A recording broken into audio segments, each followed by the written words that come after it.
Olá, minha amiga, olá, meu amigo, como é que vocês estão? Bem-vindos a mais um episódio onde estudamos o livro dos Espíritos. Estamos na terceira parte, no capítulo da Lei de Justiça, de Amor e de Caridade, o 11º, se eu não me engano, e hoje nós vamos falar sobre caridade e amor do próximo. Então, sem demora, vamos para o texto, um dos mais importantes, preste atenção, 886.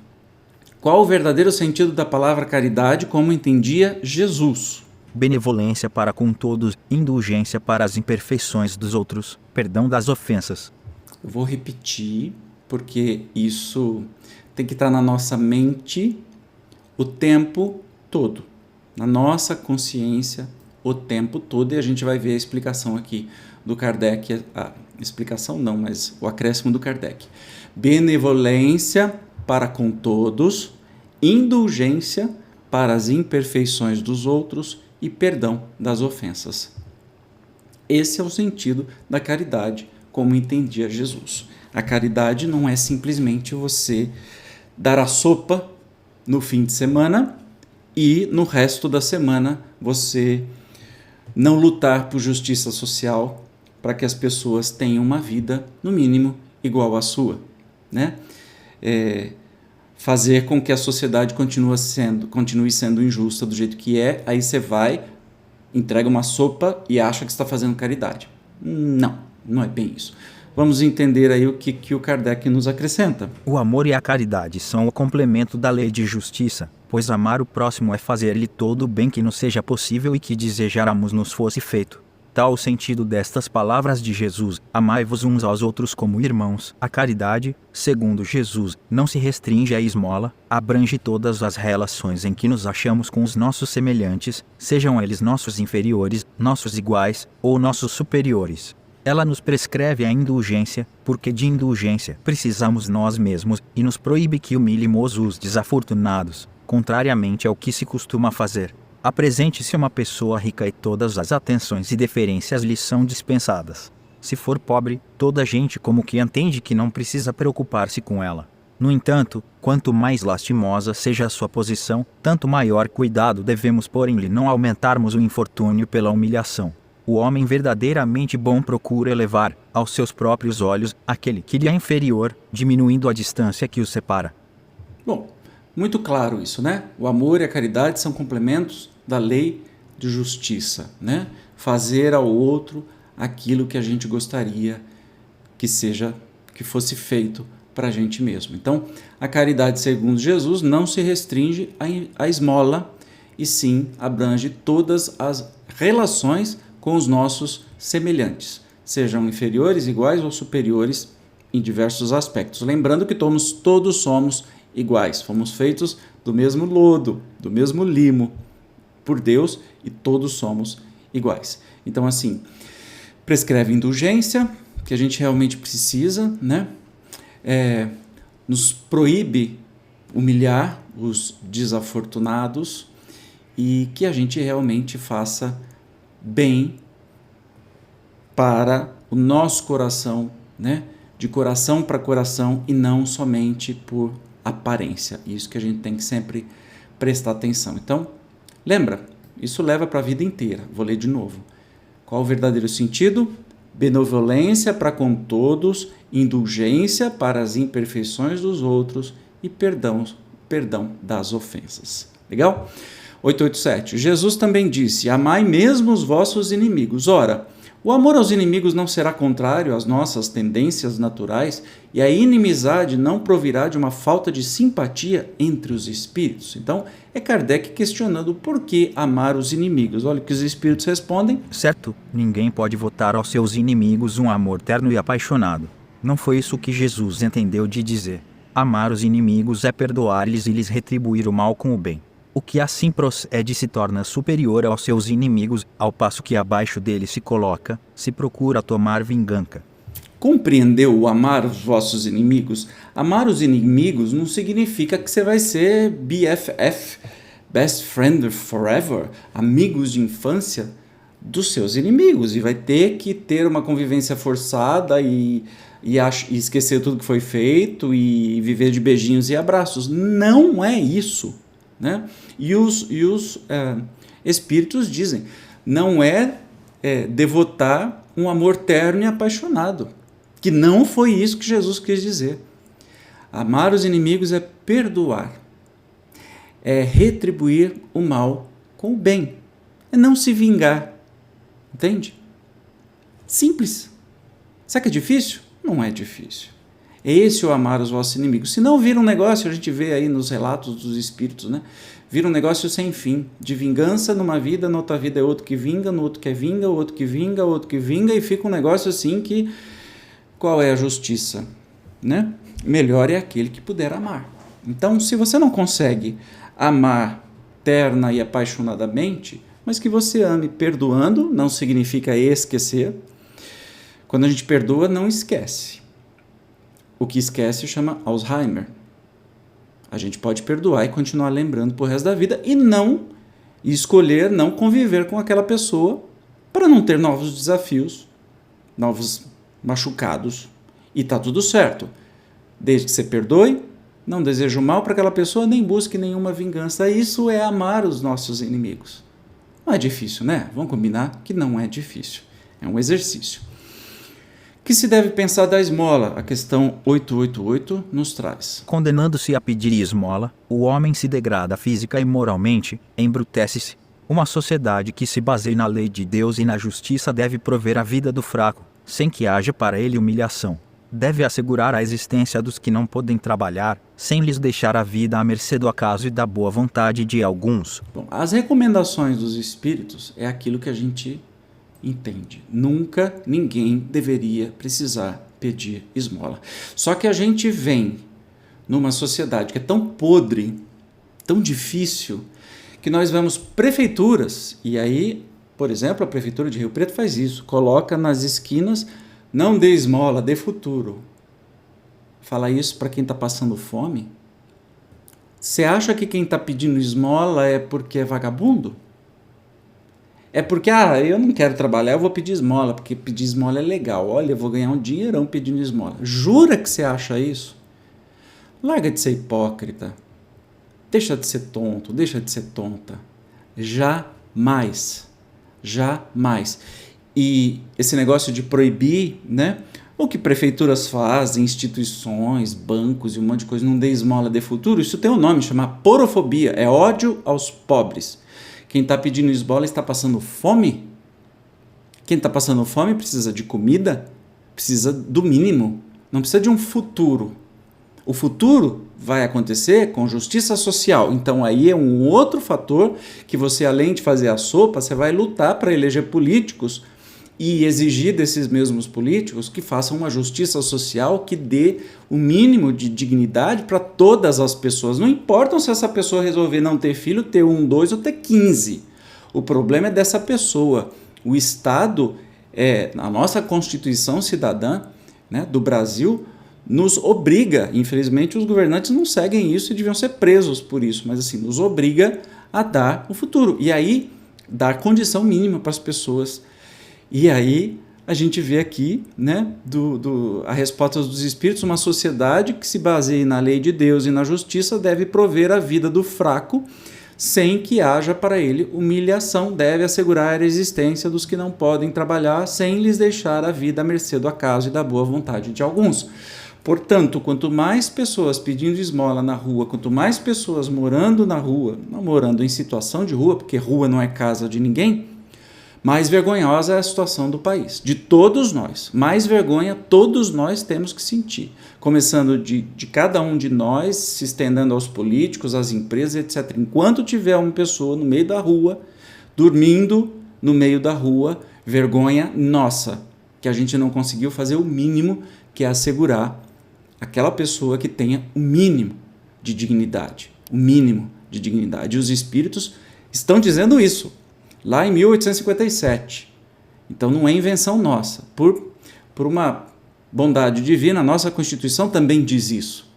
Mas, 1857 já se falava isso. Então, vamos parar com essas conversinhas, não dê esmola, dê futuro, né? Ok, você quer dar futuro, você quer dar um trabalho para quem tem condição de trabalhar, você quer dar oportunidade, ótimo, mexa-se, faça isso. Mas não me venha com essa historinha de, não dá mais esmola que eles somem do semáforo. O que vai acontecer é que eles vão sumir da sua vista, que você passa lá todo dia no seu carrão, eles não vão estar mais lá. Não significa que eles desapareceram, não significa que a situação social deles foi resolvida. É que nem fazem aqui em São Paulo com a Cracolândia. Vira e mexe, eles vão lá, toca todo mundo, que são dependentes químicos, doentes. No meio tem os traficantes, que deveriam ser combatidos, mas inexplicavelmente não são. Mas os doentes, eles são... acabou com a Cracolândia. Não acabou não, você vai ver que ele está espalhado na cidade inteira. Vira um monte de pequenos focos. Então você só toca de um lugar, você espanta de um lugar, do mesmo jeito. Você para de dar esmola naquele lugar, as pessoas que precisam vão estar em outro lugar e não adianta fugir, né? Tem uma observação, uma subpergunta aqui, ó. Significa que se reprova a esmola, né? Com essa resposta aí, se reprova dar esmola?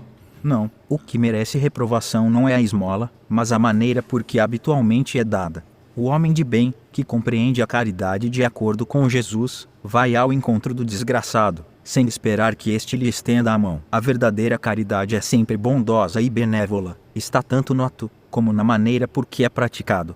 Duplo valor tem um serviço prestado com delicadeza. Se o for com altivez, pode ser que a necessidade obrigue quem o recebe a aceitá-lo, mas o seu coração pouco se comoverá. Lembrai-vos também de que, aos olhos de Deus, a ostentação tira mérito ao benefício.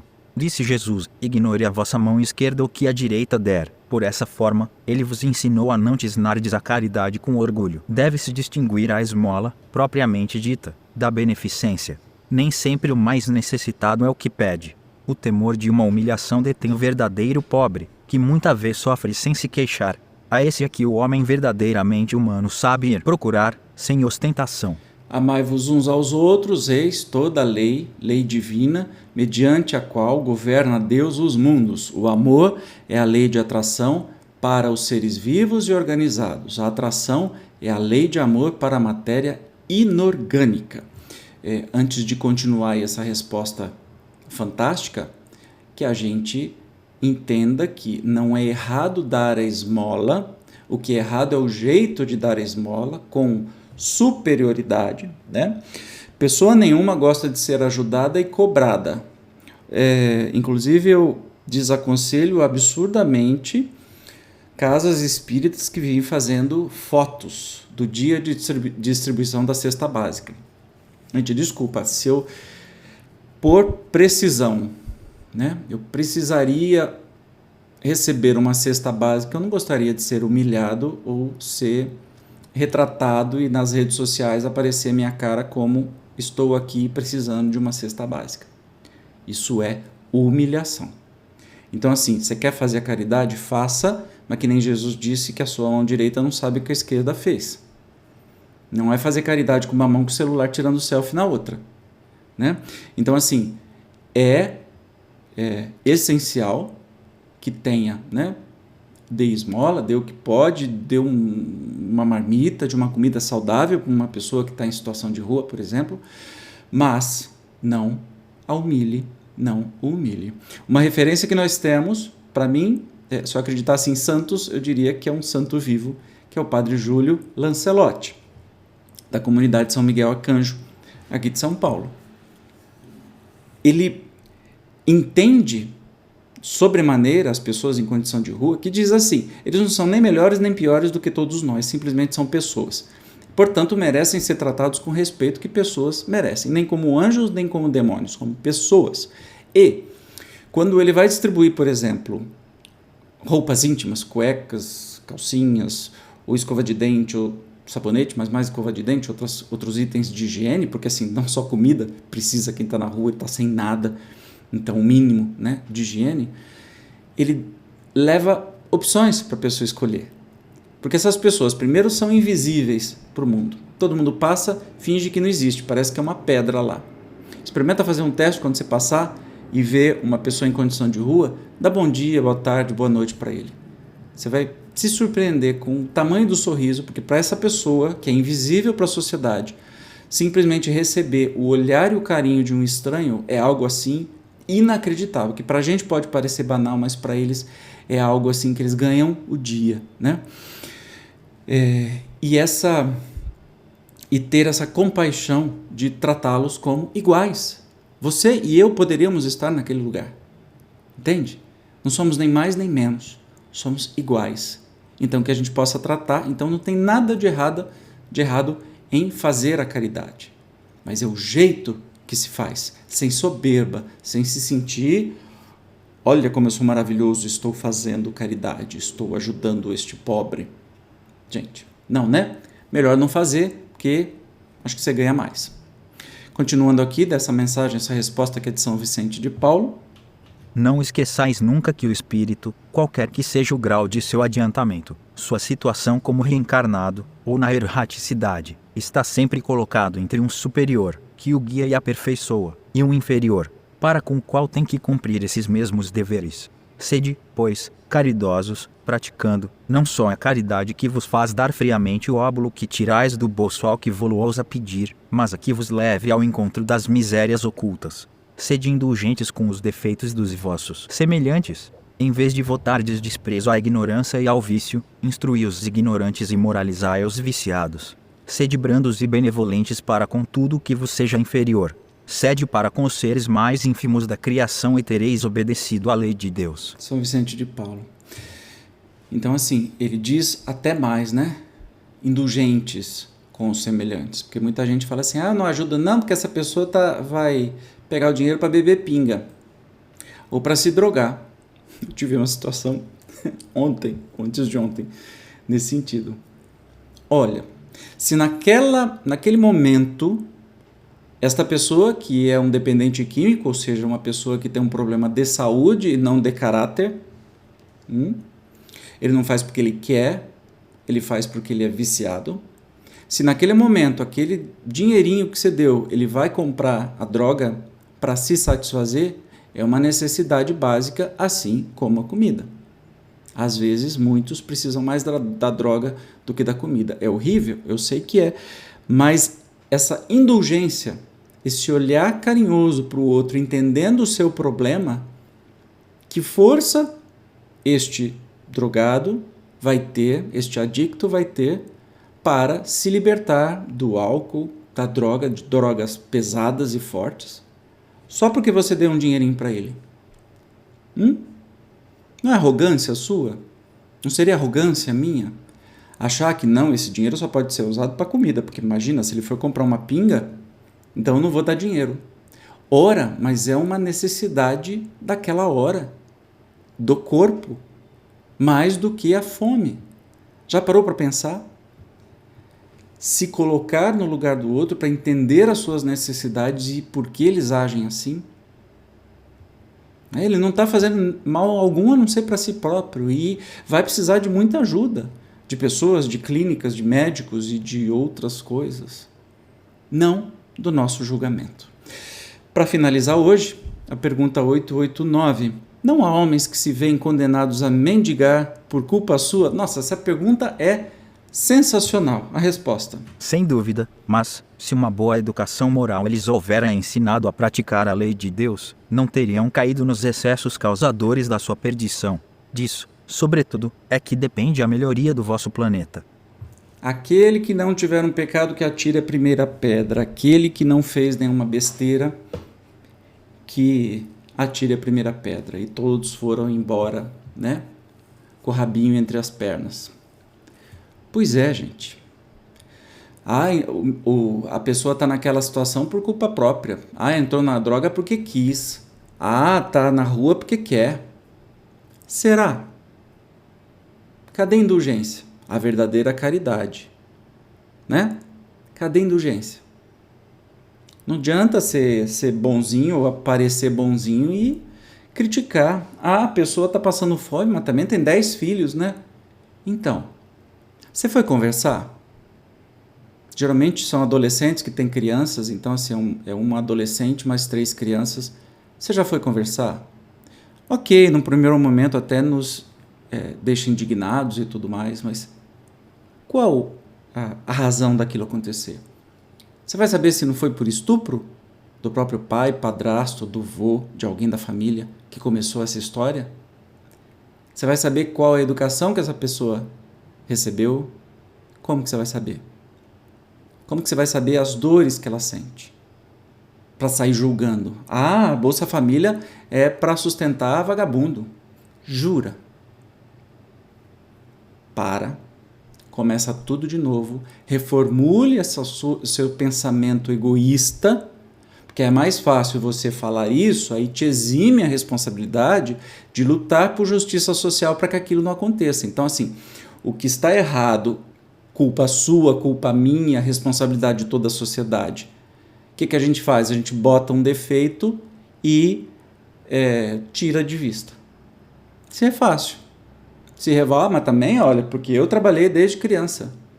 Você trabalhou, que você teve oportunidade. Será que todo mundo é assim? O preto, pobre, periférico, que se viu obrigado, né, para não morrer de fome, cometer pequenos delitos e depois entrou no mundo do crime, ele teve oportunidade?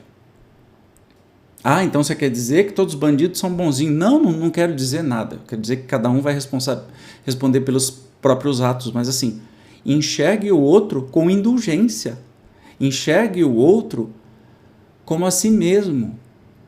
Com o amor que você gostaria de ser enxergado. E se você estivesse nessa situação? Como seria? Como você gostaria de ser tratado? Como uma coisa? Ser enxotado?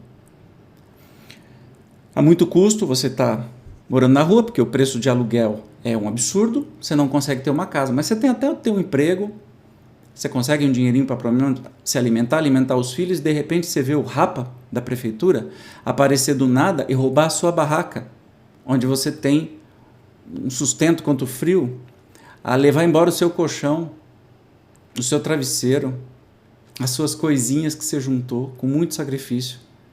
Eles levam embora, sem ao menos perguntar. Tudo para a cidade parecer limpíssima.